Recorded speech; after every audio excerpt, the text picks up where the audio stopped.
Hopefully you can see me okay. Hi, I'm Sarah. Welcome back to my channel. I'm currently 39 weeks pregnant. It's exhausting.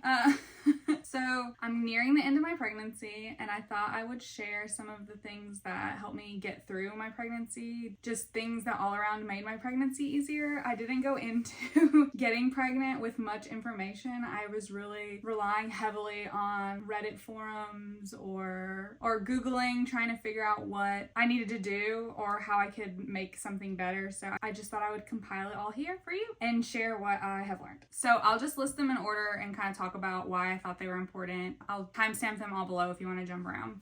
Hopefully it helped. So starting off strong, the first thing, like one of the first things that hit me in pregnancy was the morning sickness. So number one,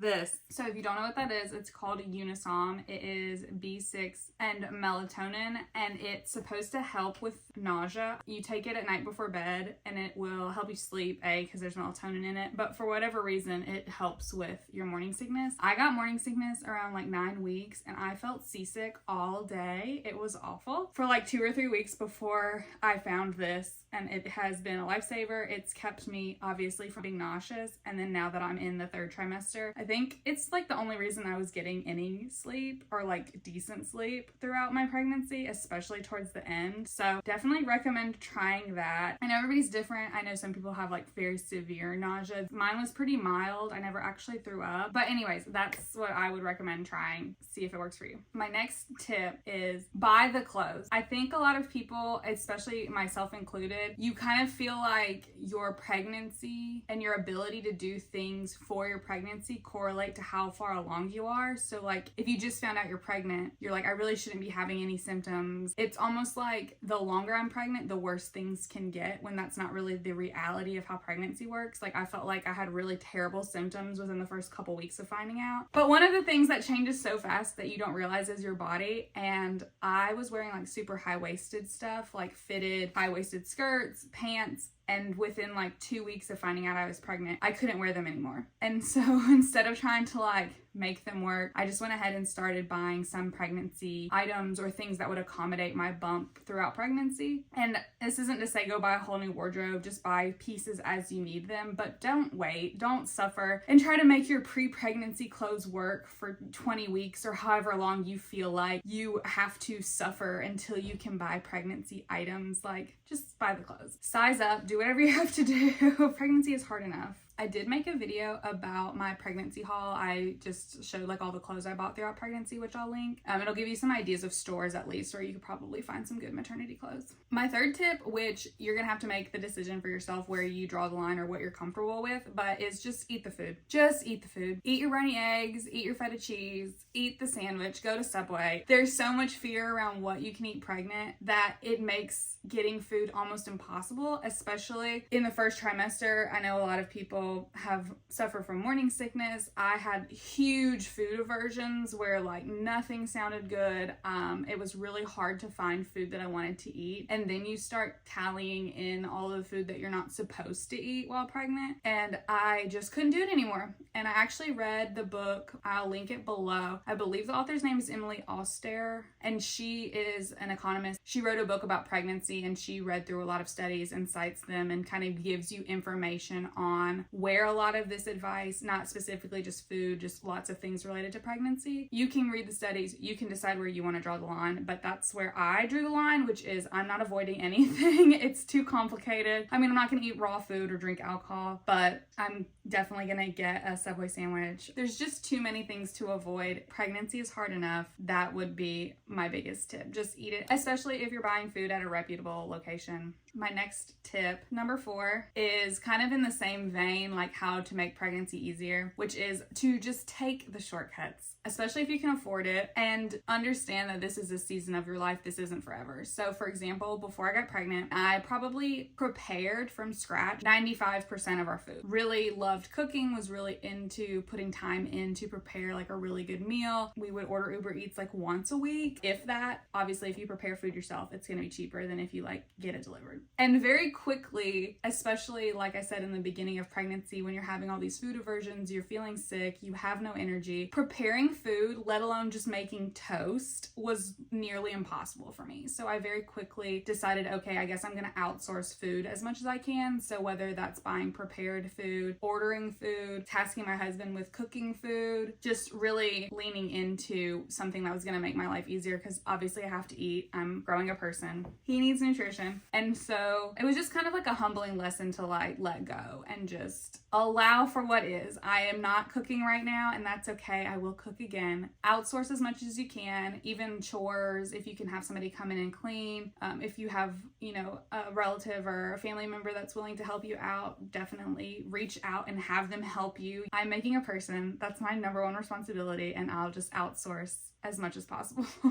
This is number 5. They kind of go hand in hand with what I was just talking about, which is letting go of pre-pregnancy you. And not to say that you can't get this person back, although I am a first-time mom, so I have no evidence that I will get pre-pregnancy me back. I think to some extent I will, but just the idea of a person who goes to the gym almost every day or works out, is very active, is very into fitness, and just I'm a doer. I like to do things. I like to be busy. And pregnancy just really put a kibosh on that. I had to stop running because I was having round ligament pain. I was too tired to go to the gym. I've just been overall exhausted, and just letting go of that is not who you are in the moment, but not that you can't be that person again. Prioritizing making a baby, getting prepared for that, and just knowing that it's all temporary. Number 6 would be to do all the things. So what I mean is pregnancy is very unpredictable, especially when it comes to energy. I know there's a lot online that talk about the second trimester energy burst, which I feel like is more, your energy is so non-existent in the first trimester that anything that you get back in the second trimester is like a burst of energy, even though it's still lower, at least for me, than what I would consider my baseline of energy. So it was like, this is it, because I still don't want to do anything. So my point being, when you have the energy to do something, do it.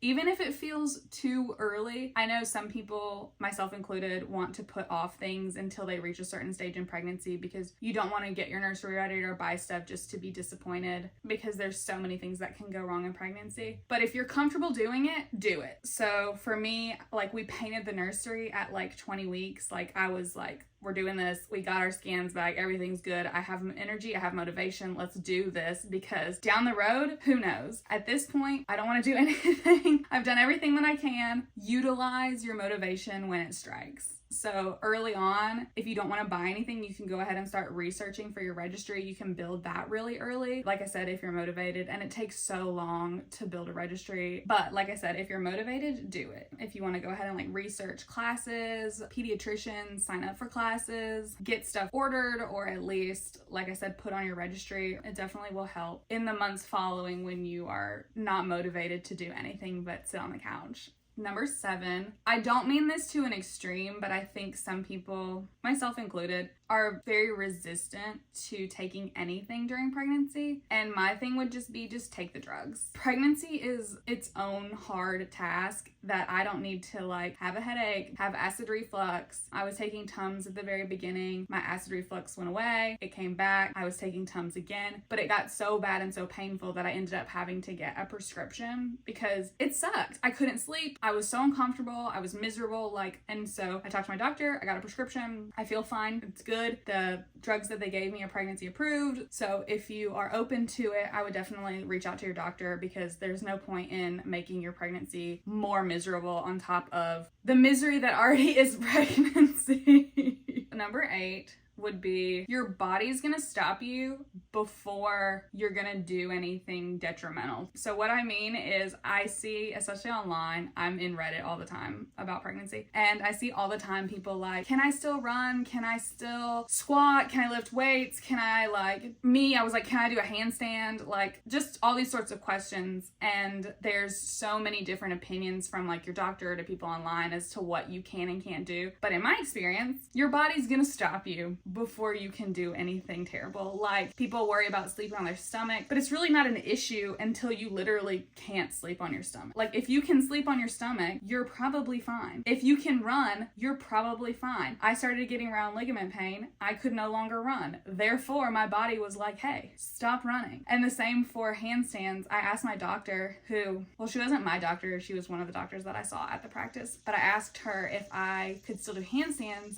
And this was like really early on, like 12 weeks, like there's no bump or anything. And she was like, no, it's really dangerous. You could fall. So her only concern was that I would fall, not the actual handstand itself. So I was like, no, I'm not listening to you. I'm still going to do handstands. But then eventually, like, I just can't do them anymore. And I probably am much more unstable now. So it probably is a lot more unsafe for me to do them. But my body stopped me long before it got to a point where, like, I was putting myself in danger by doing them. And at some point, your body's gonna tell you, no, you can't do that anymore. Number 9, set your boundaries now. Luckily, I have like really great understanding parents. My husband's parents, my mother and father-in-law, are really great and understanding. So we haven't had a huge issue, but we have had to set some boundaries in the pregnancy. And I think it kind of sets the tone for baby, because there will probably be a lot more boundaries that we will be expressing once baby is born. During your pregnancy, this can be in the form of how you want to disseminate the information about your pregnancy, who you want to tell what. Are you sharing the gender? Are you sharing the name? You really want to go ahead and be confident and firm in whatever you decide. And the people that are okay with that will be okay with that. And the people that aren't are kind of showing you how they're going to respond moving forward. So if you can set the boundaries now before your baby's born, it'll be easier kind of to know who to watch out for once the baby is here. And the boundaries can also apply to your labor. I mean, that's a really big moment for moms. Who do you want there? Who do you not want there? When do you want visitors? These are all things that you want to think about and express to people and let them know early on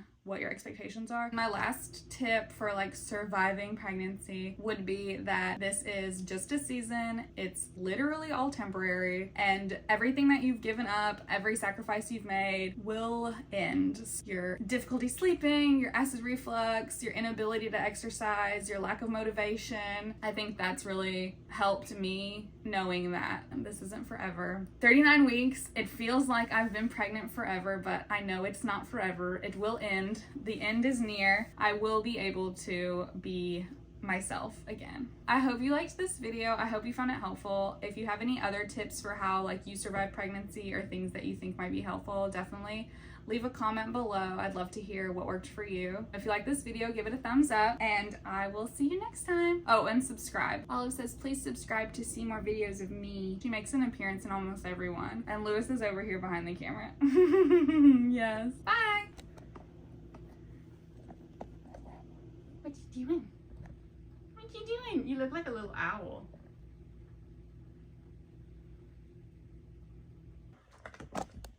Nice. Hi, baby.